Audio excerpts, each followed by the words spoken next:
CEO দফতর অভিযানে মতুয়ারা এবং এই অভিযানে যোগ দিয়েছেন অধীর রঞ্জন চৌধুরী। সরাসরি নজর রাখবো সেদিকে।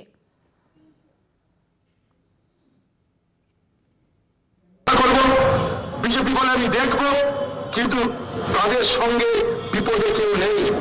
এই বাংলায় আজ গরিব মানুষ যারা, এরা দলিত সম্প্রদায়ের মানুষ, শিডিউল কাস্ট সম্প্রদায়ের মানুষ, এরা বেশিরভাগ অভাবী মানুষ, এরা বেশিরভাগ মাঠে চাষ করে খায়। এই সমাজকে শোষণ করা হচ্ছে, যেটাকে আমরা বলতে পারি রাজনৈতিক এবং নির্বাচনী শোষণ। ঠিক পাশাপাশি এই পশ্চিমবঙ্গে সংখ্যালঘু মুসলমান, তাদের সঙ্গে গাদ্দারি করছে এই বাংলার আজকের তৃণমূল সরকার। ওয়াকফ আইন আনার সময় বলল বাংলার মুখ্যমন্ত্রী বক্তৃতা দিয়ে, কোথায় কি হচ্ছে জানি না, পশ্চিমবঙ্গে ওয়াকফ আইন আমরা চালু করতে দেব না। বাংলার মুসলমান যতক্ষণ পর্যন্ত মমতা আছে কোনো চিন্তা নাই। মমতা যদি থাকে ক্ষমতায়, তাহলে মমতা যখন ক্ষমতা পাত থাকবে তখন মুসলমানের কোনো দুশ্চিন্তা থাকবে না। কথা দিয়েছিল এই ওয়াকফ আইন যখন আনা হয়। আর দুদিন আগে এই টিএমসি সরকার, তাদের এই সরকারের পক্ষ থেকে প্রত্যেকটা জেলায় জেলায় আদেশ চলে গেল 5ই ডিসেম্বরের মধ্যে, বাবরি মসজিদ ভাঙার একদিন আগে 5ই ডিসেম্বরের মধ্যে সমস্ত পশ্চিমবঙ্গে যত ওয়াকফ সম্পত্তি আছে তার তথ্য তালিকা সব কম্পিউটার।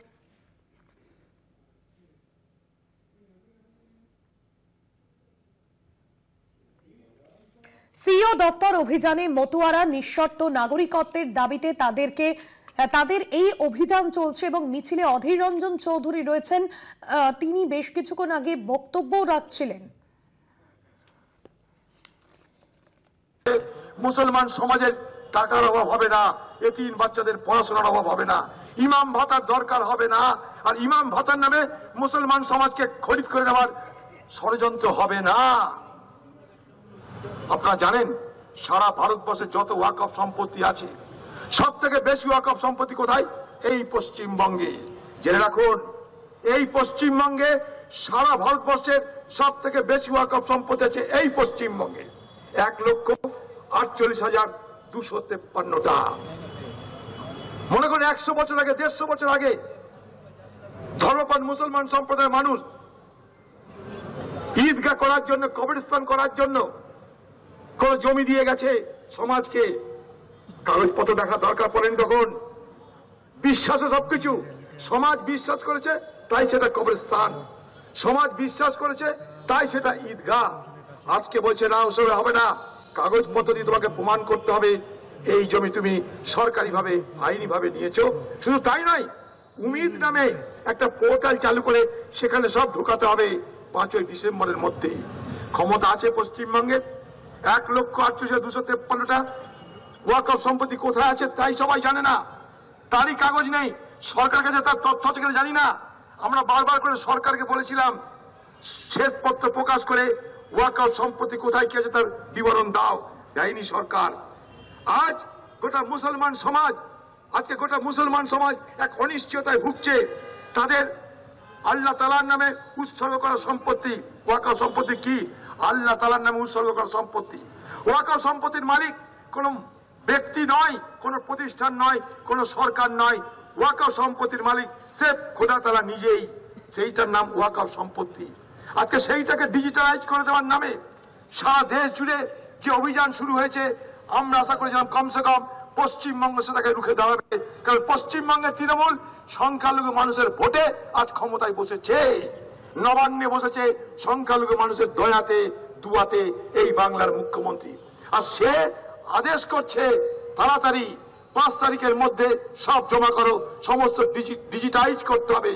আজ মুসলমান সমাজের ত্রাহিতাই শুরু হয়ে গেছে। পশ্চিমবঙ্গ সরকার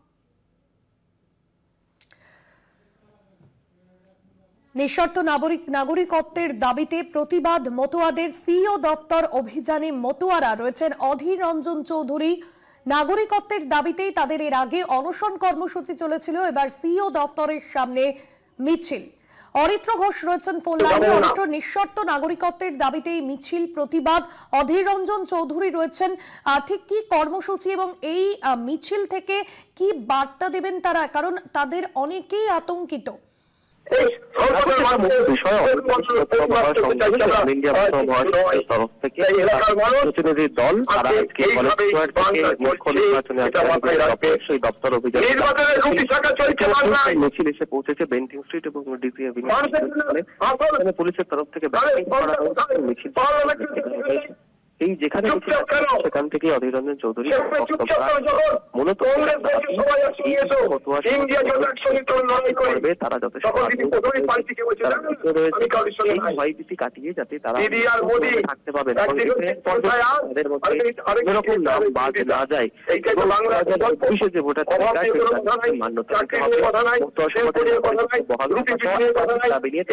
রাজনৈতিক আধিকারিক তার কাছে দাবি সেই দাবি জমা দেবেন।